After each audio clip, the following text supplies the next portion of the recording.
I need to know the total length of it, and I don't know the total length because it only tells me from center to center how much it is, but it gives me the diameters. So I can look at the diameter and say the outer diameter here is 45. That means from center to corner is 22 and a half. And the outer diameter is 60. So that means from center to corner, the radius is 30. So the length of the total length would be 125 plus 22 and a half plus 30. And someone needs to do that math. So that's 155, what did I do? 155, 22 and a half. 177 and a half. Am I correct?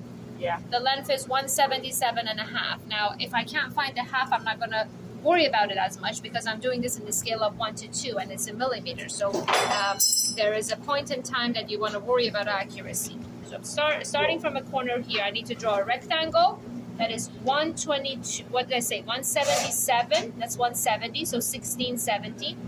2, 4, 6, I'll just go with the 8. So 178. That's going to be the length of the whole thing, and the maximum height is 5 or 50 millimeters. So projecting this line up using the scale of 1 to 2, which in this sense I'm using 1 to 50. Sorry, 1 to 200, and it doesn't matter. It's the same. I can use the same scale for it, and projecting the lines all the way light color, not pressing. To make my life easier later. So the drawing is actually teeny tiny, is going to fit in there. Now the rest becomes a little bit more smooth because I have the whole length. I have a diameter of 60 to mark, and here I have a diameter of 45 to mark. So that's 50, and again that's 45. So that will be these two parts. I need to go and get a circle template at some point. Right. So I got these two. That's where the two circles are going to be. So these are the measurements of this front view, which I sketched. I need the height of that one, which is 20. And I'm going to go there. You have a question? I'm just curious. Yeah. Just want to make sure this Yeah. bit here is center line with the... Yes, we're going to do it as center line. Okay. Okay, so you can stay, and actually Zuhra can record that too. So that's actually a good question. So here's how things work. If you have two centers, two circles, and they have the same diameter, when you're connecting them, it's going to be exactly center to center, right? But this circle on the right is smaller, so it's not exactly on the center. Where would it be? We don't know. So what I will do is we don't know where to start. So when I'm doing this, I'm going to do the same thing. Not draw this line, do the top view, then connect these two, then project wherever it intersects. I mark it there. So I'm going reverse from the top to the front view to get it accurate. But if you don't do that, and if you start from center to center, that's fine. It's not an issue for this sort of assignment. But so you know how it really works, right? Okay, so we have that cylinder is there, and then we have a line going from the top of that to top of that. So that's the line, and I am just going to move the triangle and draw the line. I do have an adjustable triangle, and I'm putting this for the record. So if you can see, we can use an adjustable triangle or figure out the dimensions and such. It's up to you, but we're fine with just one line drawing that way. Now, this thickness is 12. The whole thing is 20. That means, and it gives us 4 in the bottom. So I go 4 up, 12, and then the rest is the 4. So it's pretty teeny tiny. 4 up, and then I have 12 going up. So I do have some sort of a line here. I'm not going to draw it too dark just because I was just talking to Aiden right here that it has to go somewhere there. So I'm going to leave that. Just pause so I can get a circle template. I have a circle template, and it's in Imperial actually. So either I have to use the scale to figure out the right measurements, or instead of doing that, I can just put the circle template on here and find one that makes sense. Hopefully I'll find one. It seems that I will not find one. Well, before that, I need to draw a line from center to center here. So that's the middle of the line. That's where the circle is going to sit. So I want to find the center of that circle. That means I need to find the middle of that line. That line is this line I'm drawing. So I can find the center, and then I want to get that. In order to get that, either I divide the whole thing, the 6 to half, or I can use the 45-degree triangle to find the center and draw it up. So that will be the center of the circle, of that circle. And I can do the same thing over there. Again, if you do the lines very light, you don't have to go back and erase them. There we go. So that's the center. Now, to reduce confusion, I can just get rid of a little bit of them. That will be the center of the circles. And let's see if I'll manage to find a circle without having to try to find a different circle template. Just going to give this a try. It doesn't seem very accurate, but this is for the purpose of demonstration, so it should be okay. Let's go with it. So that's done. And find another circle that fits there as much as it's possible. That should be okay. So I'm aligning the red lines around the circle, so that should be okay. So that's done. And then I have a couple of more circles to go there, which are the ones with the 40, 60, and what was that? 40 and 30. So now if I continue this line over, if I connect the corners, tangent to the line from the one circle to another circle, that will be where the intersection is. What is it? What do you need? You're watching, or oh, that's fine. Right. Then I can project this back down, and that's where the intersection is. So the front view will be, the line would be from here to here. That is where it goes. And there will be no lines there. I just projected this guideline to find it. So that's going to be where that is. Now, the other circles are what? 40. I actually have to measure, because the circle template is metric. Sorry, imperial. So that's your 40. Align this again, finding the center, aligning the red lines with the cross I created. So that should be my circle for the 40. And then I need one for the 30.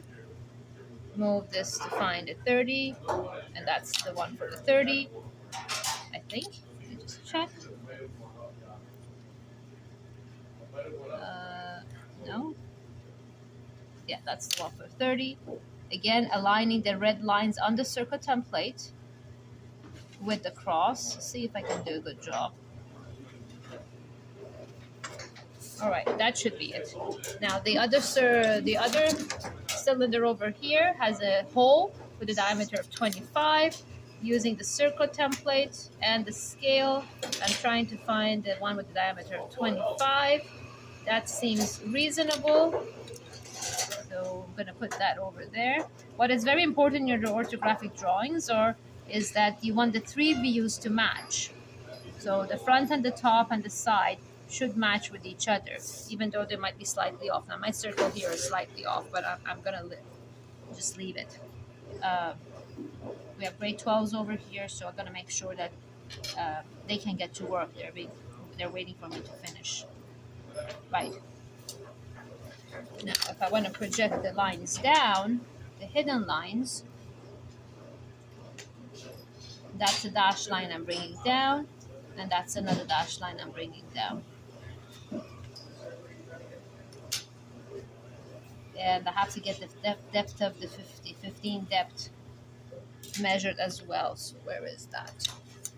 15. I actually got it right. Anyway. So that's that. That line is going to go down.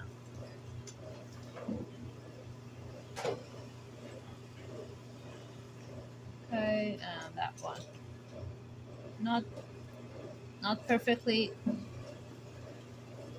accurate the way I want it to be, but good enough for the purpose of demonstration. All right, so front view is done, top view is done, except for this, whatever that slant is over there, which is 14. So I have this center line. I can use the scale to find 14, which is 7 on this side and 7 on the other side. And all I need to do is draw the two line. Top view is done. All right, now the side view is going to be probably the easiest one in this drawing, especially in this drawing, because these two sort of tricky. You go back and forth between the top and the front, but the side view is going to be pretty easy. So that is projected. That's the bigger cylinder, the back cylinder. I'm bringing this down. That's there, and I already have the length Daniel, I need to do something. I need to finish this, so get someone else to help you with that. Thank you. That's going to be there. It's coming down. That's the other one. Other cylinder. So that's the dark one. And that's the dark one. Now I need the 14, the slant, to come down. Is this actually quite visible, Zuhra, in the video? Okay, good. Okay, so that's done. Then I need the 2 lines going from one side of this cylinder to the other side of the other cylinder, which are these. That's gonna go. The whatever is left is gonna be a bunch of hidden lines that I need to project down. They're not really fun to do, but they're not difficult either. So the hidden line for the first cylinder, I have the depth for that one, and I need to go with the hidden line for the other cylinder.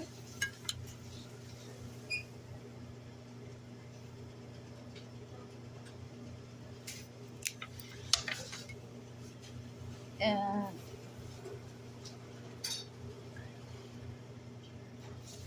okay, so we're almost done.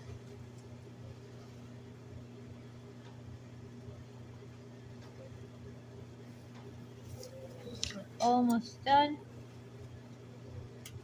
Yeah, I believe we're done. Just need to have a better quality work. We need to darken the circles. I'm sort of hesitant of darkening the circles because the circles are actually not as good as I'm using a different unit circle template. Which one did I use? But I think I still should darken them to make them look aligned and more even like the other drawings. So I'm going to do that, and that will be it. We have dimension lines, but we're going to stop this video and maybe we'll have another one with dimension lines. These kids are pretty good. I don't know if they actually need one with dimension lines. Who knows? Okay, so that's done.